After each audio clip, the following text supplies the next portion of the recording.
नाम है अंजलि। आज हम बात करेंगे इजराइल और ईरान के बीच बढ़ते तनाव की, जो न केवल पश्चिमी एशिया बल्कि भारत जैसे देशों के लिए भी बड़ी चिंता का विषय बन रहा है। खास तौर पर इस तनाव का असर कच्चे तेल की कीमतों और सप्लाई चेन पर पड़ रहा है, जो भारत की अर्थव्यवस्था और आम तौर पर जनता के लिए बड़ी चुनौती खड़ी कर सकता है। तो आइए इसे आसान भाषा में समझते हैं और जानते हैं कि यह भारत के लिए क्यों और कैसे मुसीबत बन सकता है। इजराइल ईरान तनाव और ग्लोबल चिंता। पश्चिमी एशिया में इजराइल और ईरान के बीच तनाव लगातार बढ़ता जा रहा है। मिसाइल हमले और जवाबी कार्रवाइयों के बीच इस क्षेत्र को बारूद के ढेर पर ला खड़ा कर दिया है। तनाव की सबसे बड़ी वजह है होर्मुज जल डमरू मध्य। यह मार्ग दुनिया का सबसे व्यस्त तेल मार्ग है, जहां से वैश्विक स्तर पर लगभग 1/3 कच्चा तेल गुजरता है। भारत के लिए यह और भी महत्वपूर्ण है, क्योंकि भारत अपने कच्चे तेल के 2/3 से अधिक हिस्से का आयात इसी जलमार्ग के जरिए करता है। अगर होर्मुज जल डमरू मध्य में किसी भी तरह की रुकावट आती है तो यह भारत के तेल आयात के लिए बड़ा झटका साबित हो सकता है। हालांकि डिफेंस और इकोनॉमिक एक्सपर्ट का मानना है कि ईरान के लिए इस जलमार्ग को पूरी तरह बंद करना लगभग असंभव है। फिर भी तनाव की वजह तेल की सप्लाई में बाधा और कीमतों में उछाल की आशंका बढ़ गई है। अब जानते हैं कच्चे तेल की कीमतों में उछाल कैसे आएगा। इजराइल ईरान तनाव का सीधा असर कच्चे तेल की कीमतों पर दिख रहा है। खबर लिखे जाने तक ब्रेंट क्रूड ऑयल की कीमत $75 प्रति बैरल के करीब पहुंच गई थी, जबकि WTI क्रूड ऑयल की जुलाई फ्यूचर रेट $73.99 प्रति बैरल के पार चला गया है। वहीं विशेषज्ञों का कहना है कि अगर यह तनाव और बढ़ता है तो कीमतें और उछाल मार सकती हैं। लेकिन JP मॉर्गन ने चेतावनी दी है कि अगर इजराइल ईरान संघर्ष और गहराता है तो कच्चे तेल की कीमतें $120 प्रति बैरल तक पहुंच सकती हैं।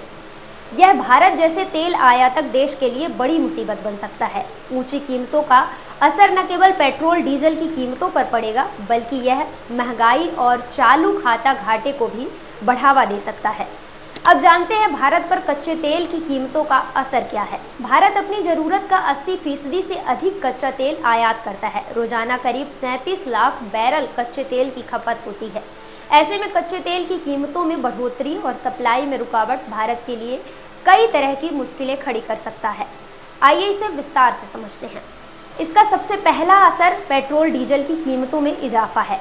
अगर अंतर्राष्ट्रीय बाजार में कच्चे तेल की कीमत $1 प्रति बैरल की बढ़ोतरी होती है तो भारत में पेट्रोल और डीजल की कीमतों में 50 से 60 पैसे प्रति लीटर में बढ़ोतरी हो सकती है। इसका मतलब है कि अगर तेल की कीमतें $75 से $120 तक पहुंचती है तो पेट्रोल डीजल के दाम में भारी उछाल देखने को मिल सकता है।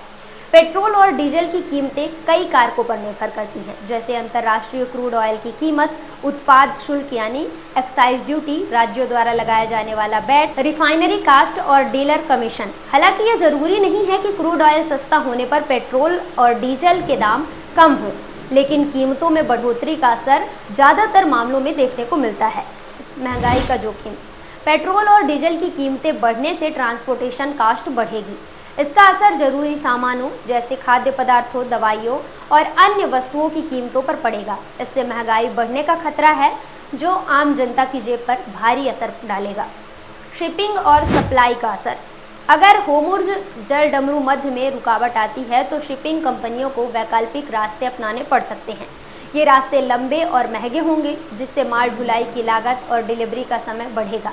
जूलियस वेयर के अर्थशास्त्री नॉर्बर्ट रूकर के मुताबिक भू राजनीतिक तनाव के कारण तेल की सप्लाई को लेकर चिंताएं बढ़ रही हैं। यह स्थिति अभी अस्थिर है और आने वाले दिन और हफ्ते बताएंगे कि यह तनाव कितना गहरा सकता है। अब जानते हैं भारत की निर्भरता और चुनौतियां। भारत की कच्चे तेल की आपूर्ति में होर्मुज जल डमरू मध्य की भूमिका बेहद अहम है। अगर इस जलमार्ग में कोई रुकावट आती है तो तेल की सप्लाई बाधित हो सकती है, आयात बढ़ेगी क्योंकि वैकल्पिक मार्गों का इस्तेमाल करना पड़ेगा। भारत की ऑयल मार्केटिंग कंपनियां जैसे IOCL, BPCL, HPCL crude oil की कीमत, refinery cost, excise duty, VAT और डीलर कमीशन के आधार पर पेट्रोल डीजल के दाम तय करती है। अगर कच्चे तेल की कीमतें बढ़ती हैं तो इसका असर इन सभी लागतों पर पड़ता है, जो अंततः उपभोक्ता तक पहुंचाता है। अब जानते हैं इसका समाधान क्या हो सकता है। इस स्थिति से निपटने के लिए भारत को कुछ अहम कदम उठाने होंगे। तेल आयात में विविधता। भारत को अपने तेल आयात के स्रोतों को बढ़ाना होगा ताकि किसी भी क्षेत्र जैसे पश्चिमी एशिया पर निर्भरता कम हो। वैकल्पिक ऊर्जा स्रोत, सौर, पवन और अन्य नवीकरणीय ऊर्जा स्रोतों पर जोर देकर तेल की निर्भरता को कम किया जा सकता है। रणनीतिक तेल भंडार। भारत के पास रणनीतिक तेल भंडार हैं जिनका इस्तेमाल आपातकाल में किया जा सकता है। कूटनीतिक प्रयास। भारत को पश्चिमी मंचों पर सक्रिय रहकर पश्चिमी एशिया में शांति स्थापित करने की दिशा में काम करना होगा। आज के लिए बस इतना ही। आपको ये जानकारी कैसी लगी हमें कमेंट सेक्शन में ज़रूर बताइएगा। शुक्रिया।